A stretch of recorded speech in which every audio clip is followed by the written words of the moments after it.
പശുവിൻ്റെ വൈക്കോല് വെച്ചതിൻ്റെ മുകളിൽ ഒരു മയിൽ മുട്ടിട്ടുണ്ടായിരുന്നു.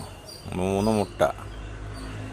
അത് കുറച്ച് ദിവസം കഴിഞ്ഞപ്പോൾ ആ മയിലിനെ കാണാനില്ല. അതിൽ നിന്നിട്ട് ഇതാ ഈ കോഴി പിന്നെ അടയിരുന്നു. ആ മയിലിനെ വല്ല ജീവികൾ പിടിച്ചിട്ടുണ്ടാവും.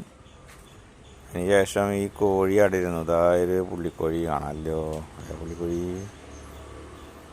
മയിൽ കണ്ട പുള്ളിക്കോഴി അടയിരുന്നിട്ട് ഈ പുള്ളിക്കോഴി അടയിരുന്നിട്ട് 3 മുട്ട ഉണ്ടായിരുന്നു. അതിൽ 2 മുട്ട വിരിഞ്ഞു.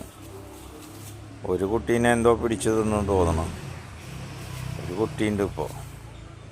പക്ഷെ ഇത് പോണില്ല. ഇത് തള്ളക്കോഴിയെ ചുറ്റിപ്പറ്റി നടക്കുകയാണ്.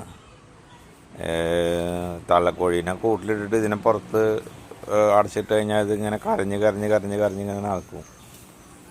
ഇപ്പോൾ കണ്ടില്ല, അവിടെ നിന്നത് ഒരു ചിക്കി പറക്കിയിട്ട് തിന്നെയാണ്.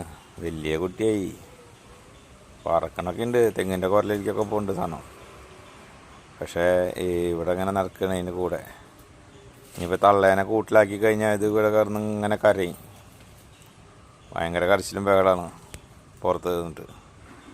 പിന്നെ വന്യജീവിയായ കാരണം നമ്മൾക്ക് അതിനെ കൂട്ടിൽ കയറ്റാൻ പറ്റില്ലല്ലോ. കൂട്ടിൽ കയറ്റി കഴിഞ്ഞാൽ ചിലപ്പോൾ പണിയാവും. അത് കാരണം മൂപ്പർക്ക് പുറത്താണ് സാധനം. പക്ഷേ പല ജീവികളെ പിടിച്ചിട്ട് കഴിഞ്ഞാൽ മതി. ഒരെണ്ണത്തിന് എന്തോ പിടിച്ചെന്നു തോന്നുന്നു.